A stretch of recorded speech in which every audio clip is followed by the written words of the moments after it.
गुरुदेव सादर नमन। मेरा संबोधन इस पूरे राष्ट्र को, सभी हिंदूवादी संगठनों को और मोदी जी और योगी जी को है।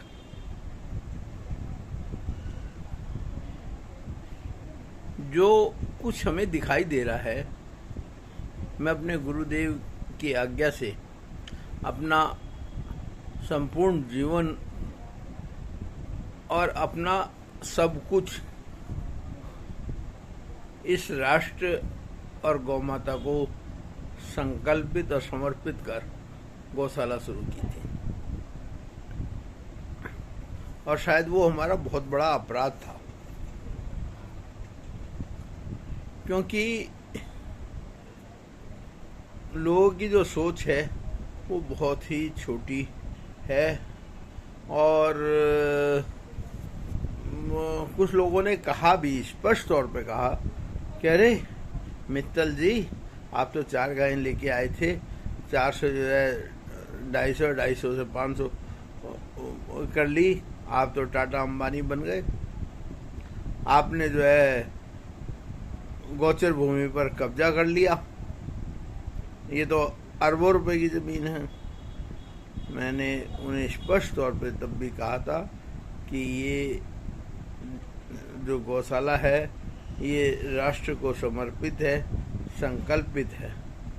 ये मेरे बाप की प्रॉपर्टी नहीं है। ये तो भगवान ने हमारे को एक अच्छा कर्म करने के लिए स्थान दिया है और हम कर रहे हैं। मेरे बार बार माननीय प्रधानमंत्री महोदय और उत्तर प्रदेश के यशस्वी मुख्यमंत्री योगी जी को स्पष्ट करने के बावजूद कि इंडी ग्रुप ने एक बहुत बड़ी साजिश रची है कि हिंदुस्तान से हिंदुओं का, सनातन संस्कृति का, आस्था विश्वास और गौवंश का पटाक्षेप, यानी कि उन्हें ख़त्म कर दिया जाए। और बड़े दुख के साथ कहना पड़ रहा है कि हमारे ऐसे ऐसे महान लोग बैठे हैं जो हमारे गृह मंत्री हैं, जिन्हें राजनीति का चाणक्य कहा जाता है, वो भी नहीं समझ पाए और ना ही उन्होंने इसके ऊपर कोई ध्यान दिया। आज जो स्थिति बनी है वो ऐसे ही नहीं बनी है, इसे बनाया गया है और इसे तो और भयानक बनाना था। लेकिन ऊपर वाला भी देख रहा है, सब कुछ जानता है, वो भी जानता है कि मुझे क्या करना है। लेकिन इसमें भी कोई दो राय नहीं है कि हमारे राजनीति शास्त्र के जानकार भूल गए कि हमें बहुत कुछ सीखना है, देखना है। गद्दारों को उनकी गद्दारी से दूर करना है और इस राष्ट्र को आगे ले जाने के लिए हम भी जो गौशाला चला रहे हैं या जो राष्ट्र सेवा कर रहे हैं, वो केवल और केवल इस राष्ट्र की तरक्की के लिए, ताकि इस राष्ट्र में बीमारी खत्म हो। ये संभव है और ऐसे लोगों को मिटा दिया जाता है। केजरीवाल जी और अन्ना जी को 2003-4 में या 5 में हमारे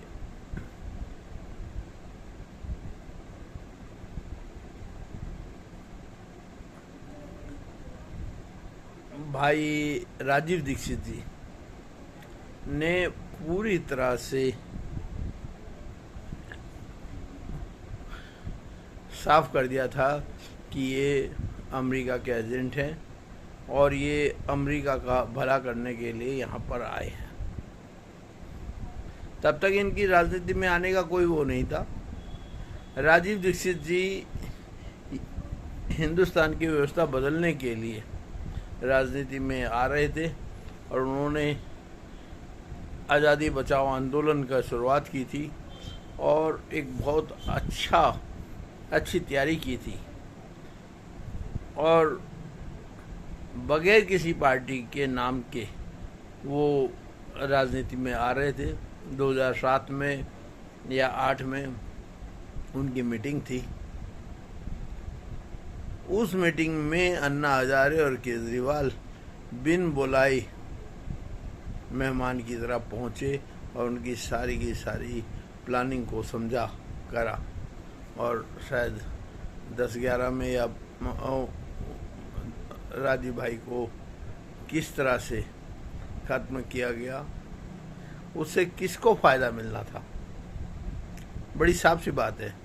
अच्छा चलो उसको भी छोड़ो, वो जो उन्होंने आंदोलन किया अन्ना हजारे और केजरीवाल ने, वो सारे के सारे मुद्दे राजीव दीक्षित के थे और उन्हीं की बातों के ऊपर उन्होंने आंदोलन किया। लेकिन राजीव दीक्षित जी जैसा बनना संभव ही नहीं है। आपने बेशक से उन्हें जो है इस संसार से मिटा दिया, लेकिन वो आज भी लोगों के दिल में जिंदा है और हम भी चाहते हैं कि हम राजीव भाई को न्याय दिला सकें और उसी के लिए हम अब अपनी जो गौशाला स्थापित करना चाहते हैं वो एक राजीव भाई या राजीव दीक्षित स्वदेशी ग्राम के नाम से हम करेंगे, जिसमें गौशाला के अलावा स्वदेशी फल सब्जी और अनाज वहाँ लगेंगे ही नहीं, लोगों को सिखाया भी जाएगा। किसानों को ऐसी टेक्निक बताई जाएगी कि जो बगैर पैसे के, बगैर पेस्टिसाइड के वो काम करेंगे और उनकी आमदनी बहुत बढ़ेगी। हम लोगों को दिखाएंगे कि गौशाला वास्तव में गौ सेवा ही नहीं, राष्ट्र सेवा भी है और उस राष्ट्र सेवा से हम हिंदुस्तान की कायाकल्प कर सकते हैं। आपको यहाँ स्पष्ट करना चाहूँगा कि अंग्रेज जब भारत में आए और उन्होंने यहाँ की जो सब देखा कि यहाँ ये हर घरों में सोने चांदी के सिक्के भरे पड़े हैं, उसके लिए बकायदा अमेरिकी संसद में ये बात आई कि भाई ये देखो कि ऐसा क्यों है कि भारत इतना संपन्न कैसे है। यहाँ पर एक टीम आई और उन्होंने सारा सर्वे कर रिपोर्ट दी कि जो ये हमारी गौ माता है और ये जो हमारी भूमि है, यहाँ की कृषि और गौ माता से हिंदुस्तान इतना संपन्न है। अब उसके बाद बकायदा ये तय किया गया कि हिंदुस्तान से देसी गौवंश का सर्वनाश कर दिया जाए और उन्होंने वो शुरुआत भी करी, कत्ल खाने भी लगाए।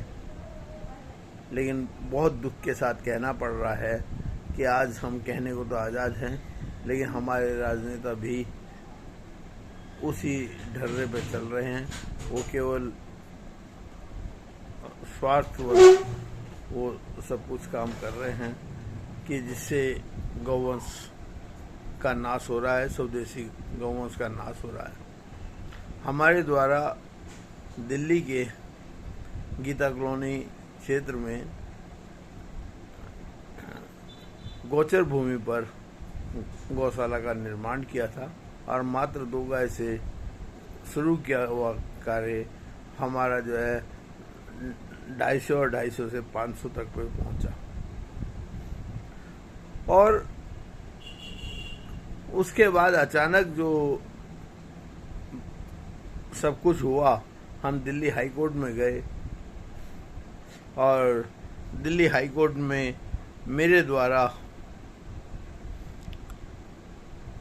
जज साहिबा को स्पष्ट तौर पे कहा गया कि वो गौवंश केवल गौवंश नहीं, वो हमारे बच्चे भी हैं।